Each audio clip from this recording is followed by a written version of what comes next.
ಇಲ್ಲ ಎಲ್ಲ ಜನ ಸೇರಿ ಅಷ್ಟು ಬಾಹ್ಯಾಕಾಶದಲ್ಲಿ ಚಂದ್ರನನ್ನು ದಾಟಿ ಅತಿ ದೂರ ಹೋಗಿದ್ದಾರೆ. ಅವ್ರ ದುರಂತ ಏನಂದ್ರೆ ಮತ್ತೆ ಮಳೆ ಇದೇ ಭೂಮಿಗೆ ಬರಬೇಕು ಅಂತ.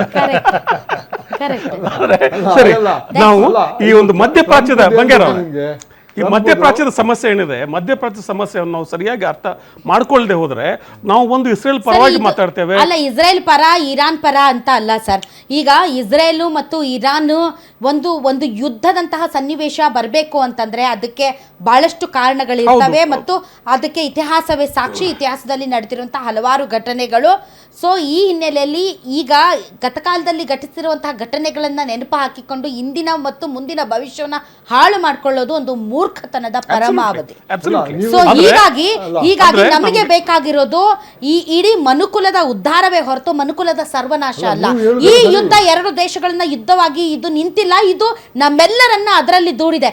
ಯಾರ್ ಸರ್ ಸಂತೋಷ್ ಅವರು, ಯಾರ್ ಸರ್ ಇವರಿಬ್ರು ಯಾರು ಸರ್? ಯಾಕಂದ್ರೆ ಹೈಯೆಸ್ಟ್ ಈ ಒಂದು ಸಮಸ್ಯೆ ಹಿಟ್ಟಾಗಿರೋದೇ ಅವರಿಗೆ, ಅಮರ್ನಾಥ್ ಶೆಟ್ಟಿ ಅವರಿಗೆ ಮತ್ತು ಸಂತೋಷ್ ಕುಮಾರ್ ಅವರಿಗೆ.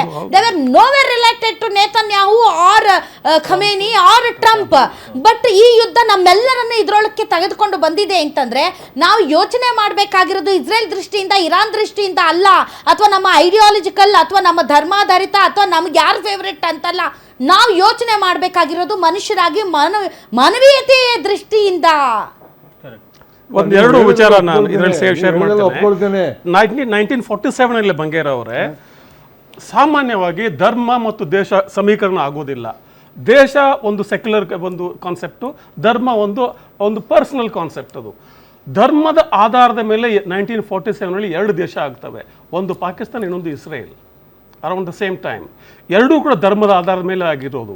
ನೀವು ಹೇಳಿದಂಗೆ ಇಸ್ರೇಲ್ ಯಹೂದಿಗಳು ನಾವು ಮಹಾನ್ ಜಾನರು, ಮಹಾನ್ ಶ್ರೇಷ್ಠರು ಅನ್ನೋ ಭ್ರಮೆ ಇದೆ ಅವರಿಗೆ. ಆ ಭ್ರಮೆಯಿಂದನೇ ಇಲ್ಲಿವರೆಗೂ ಅವರು ಗಡಿಗಳನ್ನು ಒಪ್ಕೊಂಡಿಲ್ಲ. ಅವ್ರು ಎಲ್ಲೋ 100 ವರ್ಷ ಗುಳೆ ಹೋದಂಥ ಜನಾಂಗಕ್ಕೆ ಅಲ್ಲಿ ಜಾಗ ಕೊಟ್ಟ ಪ್ಯಾಲೆಸ್ಟೀನಿಯರ ಬಗ್ಗೆ ಗೌರವ ಇಲ್ಲ ಅವ್ರಿಗೆ. ಗಡಿಗಳನ್ನು ಯಾಕೆ ಒಪ್ಕೊಳ್ತಾ ಇಲ್ಲ ಅವರು? ಇಂದಿಗೂ ಕೂಡ ನನಗೊಂದು ಸ್ವಲ್ಪ ಇದೆ, ಯಾಕಂದ್ರೆ ಅವರದೇನಲ್ಲ ಕಡೆಗೆ ಅವರು ಕೊಟ್ಟಿದ್ದಾರೆ ಅಂತ. ಯಾಕೆಂದ್ರೆ ಒಬ್ಬ ಇಂಥದ್ದೇ ಒಂದು ಹುಚ್ಚನ ಅಟ್ಟಹಾಸಕ್ಕೆ ಬೆದರಿ ಎಲ್ಲರೂ ಚೆದ್ರಿ ಹೋಗಿದ್ರು, ಚೆದ್ರಿ ಹೋದವರು ವಾಪಸ್ ಬಂದ್ರು. ಅದು ಅವ್ರದೇ ನೆಲವಾಗಿತ್ತು, ಅದು ಬೇರೆ ವಿಚಾರ. ಬಟ್ ಇದು ಇಸ್ರೇಲ್ ಅನ್ನೋದು ಹುಟ್ಟಿನಿಂದ ಹೋರಾಟ. ದಟ್ ಡಸಂಟ್ ಮೀನ್ ಒಂದು ದೇಶವಾಗಿ ನೀವು ಇಂತಹ ಆಧುನಿಕ ಯುಗದಲ್ಲೂ ಕೂಡ ಅದನ್ನೇ ನೀವು ಫುಲ್ ಟೈಮ್ ಜಾಬ್ ಮಾಡ್ಕೊಂಡ್ಬಿಟ್ಟು ಹೋರಾಟ ಮಾಡೋದು. ಮೂಲ ಸಮಸ್ಯೆ ಟ್ರಂಪ್ ಒಂದು ಭ್ರಮೆ ಇದೆ, ಮಗ ಮೇಕಿಂಗ್ ಅಮೆರಿಕ ಗ್ರೇಟ್ ಅಗೇನ್. ಹಾಗೆ ನೆತನ್ಯಾಹುವಿನ ಭ್ರಮೆ ಇದೆ ಒಂದು ಗ್ರೇಟರ್ ಇಸ್ರೇಲ್. ಅವರ ಕಲ್ಪನೆಯಲ್ಲಿ ಗ್ರೇಟರ್ ಇಸ್ರೇಲ್ ಅಂದರೆ ಇಂದಿನ ಈಜಿಪ್ಟಿನ ಸ್ವಲ್ಪ ಭಾಗ, ಲೆಬನಾನ್ ಮತ್ತು ಜೋರ್ಡಾನ್ ಸಂಪೂರ್ಣ ಭಾಗ, ಸಿರಿಯಾ ಪೂರ್ತಿ ಭಾಗ, ಸ್ವಲ್ಪ ಸೌದಿ, ಇಷ್ಟೆಲ್ಲ ಸೇರಿಕೊಂಡು ಸ್ವಲ್ಪ ಇರಾಕ್ ಸೇರಿಕೊಂಡು ಗ್ರೇಟರ್ ಇಸ್ರೇಲ್ ಮಾಡೋರಂತೆ. ಪ್ಯಾಲೆಸ್ಟೈನ್ ಅವ್ರು ಯಾರೋ ಗೊತ್ತಿಲ್ಲ ಅಂತಾರೆ, ಗೊತ್ತಿಲ್ಲ, ಅವರು ಸತ್ರ ಸಾಯ್ಲಿ ಬಿಡಿ. ಈ ಥರದ ಧೋರಣೆ ಇದಾವಲ್ಲ, ಅದೊಂದು ಪ್ರಾದೇಶಿಕ ಸಮಸ್ಯೆ ಆಗಿತ್ತು. ಶಿಯಾ ಸುನ್ನಿ ಸಮಸ್ಯೆ ಇದೆ, ಅದು ಪ್ರಾದೇಶಿಕ ಸಮಸ್ಯೆ ಆಗಿರೋದನ್ನು ಒಂದು ಜಾಗತಿಕ ತಲೆನೋವು ಮಾಡಿದ್ದು ಟ್ರಂಪ್ ಮಹಾಶಯರು. ಅದು ಜಾಗತಿಕ ತಲೆನೋವಾಗೋದು ಈ ಮನುಷ್ಯನಿಂದ. ಅದನ್ನು ಅಲ್ಲಿ ಬಗೆಹರಿಸಬೇಕು ನೀವು. ಅದಕ್ಕೆ ಯುನೈಟೆಡ್ ನೇಷನ್ ಇದೆ, ಯುನೈಟೆಡ್ ನೇಷನ್ ರೆಸಲ್ಯೂಷನ್ ಪಾಸ್ ಮಾಡಿ ಹೇಳ್ಬೋದು. ಇದೆಯಾ ಸರ್? ಅದು ಎಲ್ಲಿದೆ ಸರ್? ಅದೇ ಏನಾದ್ರೂ ಸಣ್ಣ ಪುಟ್ಟ ದೇಶಗಳಂದ್ರೆ ಪುಸುಕ್ ಅಂತ ಬಂದ್ಬಿಡ್ತಾರೆ. ಏನು ಅವ್ರದ್ದು ನೋಡಬೇಕು, ಅವ್ರದ್ದು ರಾಜಾರೋಷ. ಅದೇ ಅಮೆರಿಕ ವಿಚಾರದಲ್ಲಿ, ಇಸ್ರೇಲ್ ವಿಚಾರದಲ್ಲಿ ಒಂಥರ ಅದೇನೋ ಅಂತಾರಲ್ಲ, ಎಲ್ಲ ಕಳ್ಕೊಂಡಿರುವಂತಹ ಪದ ಬಳಸ್ತಾರೆ. ಯುನೈಟೆಡ್ ನೇಷನ್ ಅಮೆರಿಕ ನಿಯಂತ್ರಣ ಮಾಡೋದು ಇಸ್ರೇಲ್ ಥ್ರೂ ಎಪ್ಸ್ಟೈನ್ ಫೈಲ್ಸ್. ಹೀಗಿರುವಾಗ ಇಲ್ಲಿ there must be some sense. ಇವ್ರು ಬಿಟ್ಟಾಕಿ, ಯುನೈಟೆಡ್ ನೇಷನ್ ಬಿಟ್ಟಾಕಿ, ಅಮೆರಿಕ ಬಿಟ್ಟಾಕಿ. ಸರಿ, ಸರ್ ಟ್ರಂಪ್ ಇಷ್ಟು ದಿನ 40 ದಿನ ಜಕ್ಕೊಂಡು ಬಂದ, ಏನಂದ್ರು ರೆಜಿಮ್ ಚೇಂಜ್ ಅಂದ್ರು. ಡೆಫಿನೆಟ್ಲಿ ಇಲ್ಲ ಸರ್, ಇಡೀ ಖಮೇನಿ ಕುಟುಂಬವನ್ನೇ ಸರ್ವನಾಶ ಮಾಡಿದ್ರು.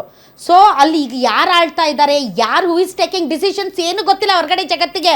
ವೆದರ್ ಮುಸ್ತಫಾ ಬದುಕಿದ್ದಾನ ಇಲ್ವಾ, ಈಸ್ ಇನ್ ಕೋಮಾ ಅನ್ನೋದ್ರ ಬಗ್ಗೆನೂ ಕೂಡ ಬಹಳಷ್ಟು ಇದೆ. ಸೊ ರೆಜಿಮ್ ಚೇಂಜ್ ಅಂದ್ರು, ಖಮೇನಿ ಬೇಡ ಆಗಿತ್ತು, ಖಮೇನಿ ಸತ್ತ. ಅದಾದ್ಮೇಲೆ ಪರಮಾಣು ಕಾರ್ಯಕ್ರಮ ಅಂದ್ರು, ಪರಮಾಣು ಘಟಕಗಳ ಮೇಲೆ ನೀವೇ ದಾಳಿ ಮಾಡಿದ್ದೀರಿ. ಇಸ್ರೇಲ್ಗೆ ಒಬ್ಬ ವ್ಯಕ್ತಿ ಬೆಡ್ರೂಮಲ್ಲಿ ಏನು ಮಾಡ್ತಾನೆ ಅನ್ನೋದರ ಬಗ್ಗೆ ಅಷ್ಟು ನಿಖರವಾದಂತಹ ನಿರ್ದಿಷ್ಟವಾದಂತಹ ಎಲ್ಲ ರೀತಿಯಾದಂತಹ ಮಾಹಿತಿ ಅದರ ಗೂಢಚರ ಸಂಸ್ಥೆಗೆ ಗೊತ್ತಿದೆ ಅನ್ನೋದಾದ ಮೇಲೆ 40 ದಿನಗಳ ಕಾಲ ಏನು ಸರ್ ಇದನ್ನು ಮುಂದುವರಿಸುವಂಥದ್ದು? ಪರಮಾಣು ಕಾರ್ಯಕ್ರಮ ಇಲ್ಲ, ರೆಜ್ಯೂಮು ಇಲ್ಲ, ಏನು ಈ ಇಲ್ದಿದ್ರು ಒಂದು 40 ದಿನ. ಇವತ್ತು ಯಾಕೆ ಟ್ರಂಪ್ ಬಗ್ಗಿದ್ರು ಅದೇ ಹೇಳಿ ಸರ್, ಯಾಕೆ Why ಜನಪ್ರಿಯತೆ did the ಒಂದು US agree to ceasefire? ಒಂದು ಟ್ರಂಪ್ ಐದರ್ ವೇ ಟ್ರಂಪ್ಗೆ ಬೇರೆ ದಾರಿ ಇಲ್ಲ, ಯಾಕಂದ್ರೆ ಏನ್ ಒತ್ತಡ? What is the pressure? Either way Trump is going to lose his chair. Regime change ಅಂತ ಮಾತಾಡ್ತಾ ಇವ್ರದೇ regime change ಆಗ್ತಾ ತನ್ನ ಇದೆ. ಕುರ್ಚಿ ಕಳ್ಕೊತಿದ್ದಾನೆ ಅಷ್ಟೇ ಒಂದು.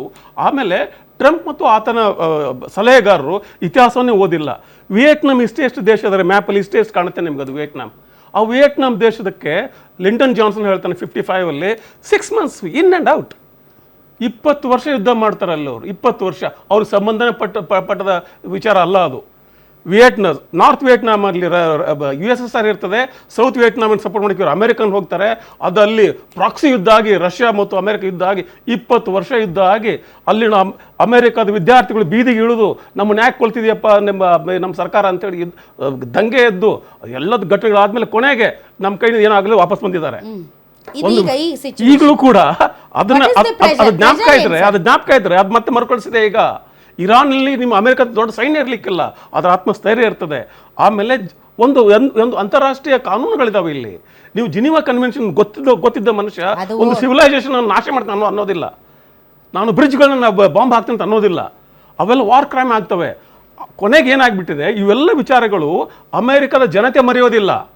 Sir, ಅಮೆರಿಕದ economic ಜನತೆ pressure. Economic pressure, popularity pressure, economy ಅಂತ ಹೋಗ್ಬಿಟ್ಟಿದೆ ಈಗ. Inflation. ಅಷ್ಟೇ ಅಲ್ಲ, ಇನ್ಮೇಲೆ ಯುದ್ಧದ ನಂತರ ದಿನಗಳಲ್ಲಿ I doubt whether dollar remains a primary currency of the world.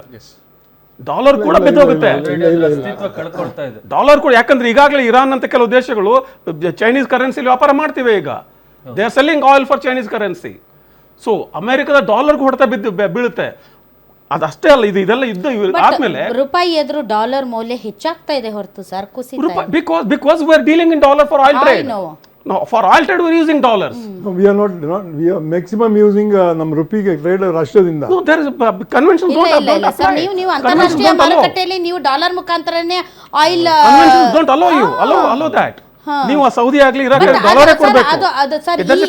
ಈ ಯುದ್ಧ ಬಹಳಷ್ಟು ಬದಲಾವಣೆ ಜಾಗತಿಕವಾಗಿ. It will rearrange, it will reconfigure the world order. ಇಲ್ಲಿವರೆಗೂ ಅಮೆರಿಕ ಏನಾಗ್ಬಿಟ್ಟಿತ್ತು, 1975 ವಿಯೆಟ್ನಾಂ ನಂತರದ ದಿನಗಳಲ್ಲಿ ಇವರು USSR ಕೊಲ್ಯಾಪ್ಸ್ ಆಗ್ತದಲ್ಲ, ಬರ್ಲಿನ್ ಕೊಲ್ಯಾಪ್ಸ್ 89 ಆಸುಪಾಸಲ್ಲಿ, ಅವಾಗ ಅಮೆರಿಕಾಗೆ ಒಂದು ಭ್ರಮೆ ಬರ್ತದೆ, ನಾನೊಬ್ಬನೇ ಚಕ್ರವರ್ತಿ. ಈಗ ಆಗಿಬ್ರು ಇದ್ರಲ್ವಾ, USSR ಮತ್ತು ಅಮೆರಿಕ ಅಂತೇಳಿ ಬೈಪೋಲಾರ್ ಇತ್ತು ಅವಾಗ, ಯೂನಿಪೋಲಾರ್. ಈಗ ನಾನೊಬ್ಬನೇ ಅಂತ ಅನ್ಕೊಂಡ್ಬಿಟ್ರು ಅವರು. Correct. Then they started doing all this nonsense stuff, including 2008 economic collapse. ಏನೇನೋ ಮಾಡ್ತಾ ಕೊನೆಗೆ ಈಗ ದೇ ಆರ್ ಕಾರ್ನರ್ಡ್. ಅದ್ರ ಜೊತೆಗೆ rise of China, different bloc of countries, BRICS is rising power. ಜೊತೆಲಿ ನಿಮ್ಮ ಚೈನೀಸ್ ಎಕಾನಮಿ ಇಸ್ ರೈಸಿಂಗ್.